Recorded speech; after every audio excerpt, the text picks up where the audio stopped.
Imagine walking through the streets of Rio de Janeiro at the height of the empire, a city where the smell of coffee mingled with the salt of the sea, and the chatter of freed slaves and plantation owners echoed through alleys now unrecognizable. But what if I told you that all of this has disappeared, that the city we know today is a ghost of its glorious past? Get ready for a time travel journey made possible by artificial intelligence. The Rio of 1889 was not just a metropolis, it was the pulsating heart of an empire on the verge of collapse. And in this video, you won't just see it, you'll feel it in every detail, like never before. Stay until the end, because what AI has revealed could change your perspective on Brazilian history forever. In 1889, Rio de Janeiro was not just the capital of Brazil, it was the jewel in the crown of a vast and complex empire, a metropolis in full swing, with its European architecture, the hustle of the port, and the promise of a grand future. But beneath this surface of progress, tensions were brewing that would culminate in a radical transformation.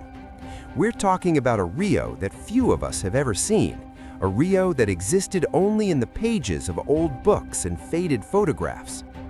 Our goal today is to bring it back to life through a meticulous process of historical research, analysis of thousands of 19th century images and maps, and with the help of cutting-edge artificial intelligence, we have digitally reconstructed this forgotten city. Not just buildings, but the atmosphere, the movement, the colors that history alone cannot give us. Get ready to virtually step onto the pavement of Rua do Ouvidor, feel the breeze from Guanabara Bay, and observe the life that pulsated in that decisive year.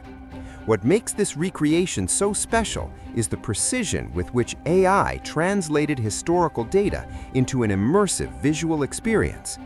Every detail, from the types of transportation to people's clothing, was carefully analyzed to ensure authenticity. Have you ever imagined what it would feel like to live in that time? Leave your answer in the comments. Our journey begins in the economic heart of the city, the port of Rio de Janeiro. In 1889, this was the main entry and exit point for all of Brazil. Steamships and sailing vessels of all nations docked, unloading goods from Europe and loading Brazilian coffee, rubber, and minerals. The customs house area was a hive of activity, with porters, merchants, and travelers. The AI reconstruction allows us to visualize the organized chaos of that region. Notice the details, the wooden cranes, the overcrowded warehouses, and the constant flow of people and goods. The Candelaria market next to the port was another cultural melting pot. Here, exotic fruits, fresh fish, and artisanal products were traded amid a babel of languages and accents. It was a place where different social classes briefly mingled.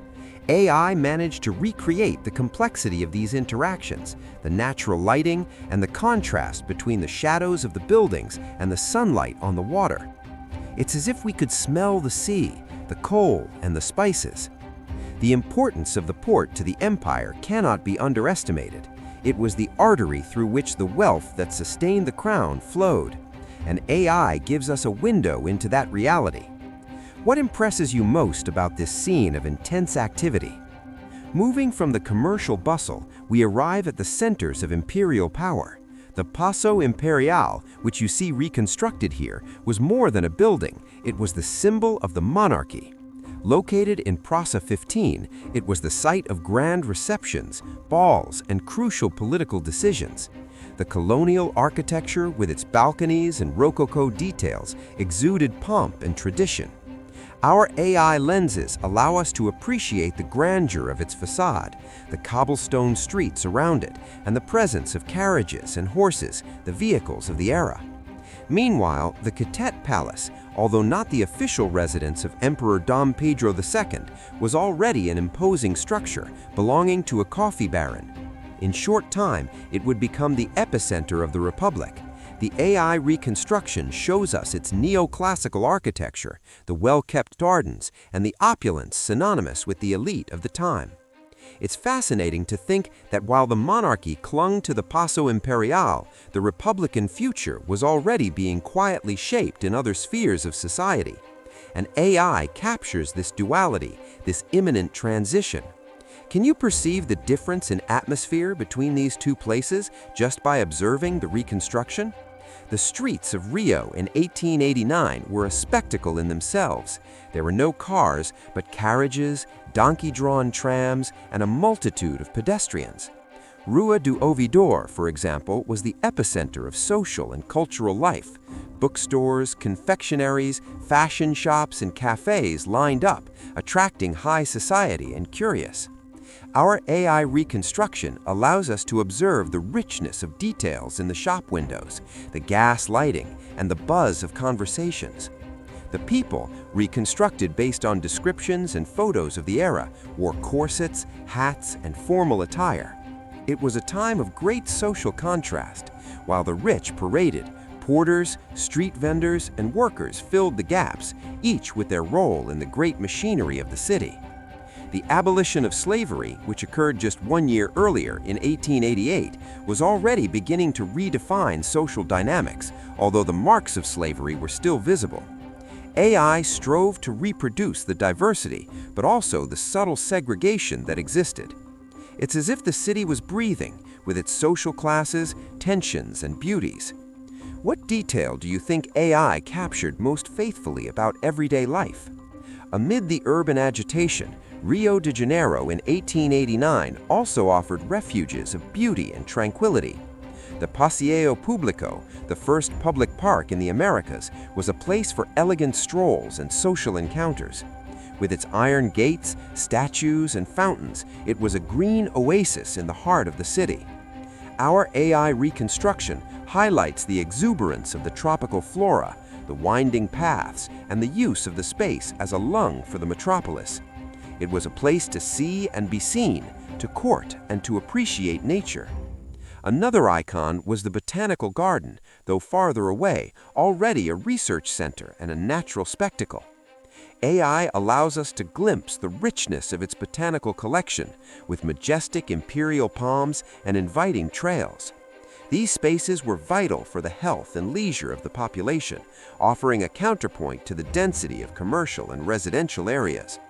They reflected the monarchy's appreciation for science and nature, and the desire to transform Rio de Janeiro into a metropolis with the same charms of European capitals. How would you feel strolling through these gardens in the late 19th century? Behind the facade of opulence and progress, 1889 was a year of intense political and social ferment in Rio de Janeiro. The abolition of slavery in 1888 had generated deep discontent from the agricultural elite, previously sustained by slave labor. The church, dissatisfied with the patronage system and state intervention in religious matters, was also a force of opposition. In the army, positivism was gaining strength, and the figure of Dom Pedro II, though respected, was seen by many as obsolete for modern times. The AI reconstruction, though visual, helps us contextualize this tension. The residences of military officers, the barracks, the newspapers of the time, all these digital elements remind us of a scenario where Republican ideas were brewing in the shadows and secret meetings. It was a pressure cooker about to explode. The streets we're walking were stages for passionate discussions, clandestinely distributed pamphlets, and conspiracies. The city exuded this uncertainty, this promise that something big was about to happen. AI, through the analysis of literary descriptions and reports from the era, tried to recreate the climate of anticipation and apprehension that hung in the air. If you could warn someone from that period about what was coming, what would you say to them? And then November 15, 1889 arrived. The promise of the hook comes true now. The Rio de Janeiro that we've just explored in its full imperial splendor would witness the end of an era. The streets that AI recreated so faithfully now become the stage for a historic event. In the lead, Marshal Deodoro de Fonseca, heading the troops, proclaims the Republic in Campo de Santana. The Paso Imperial, which moments ago was a symbol of power, is emptied. The imperial family, caught by surprise, is deposed and exiled. The imperial flag is lowered, giving way to the new flag of the Republic. The scene, recreated in shocking detail by AI, shows the confusion, the surprise of many citizens, and the euphoria of others. The carriages, the clothing, the architecture, everything is the same, but the meaning of each element has changed. The city we know in 1889, despite its beauty and vibrancy, was an empire in its final breath, perhaps without many realizing it. AI allows us to live for a brief moment the tension and intensity of that day. The transition was relatively peaceful, but the regime change was monumental. Rio de Janeiro would never be the same again. The Brazilian monarchy, which lasted 67 years, came to an end, and Brazil entered a new era. It's a moment for reflection.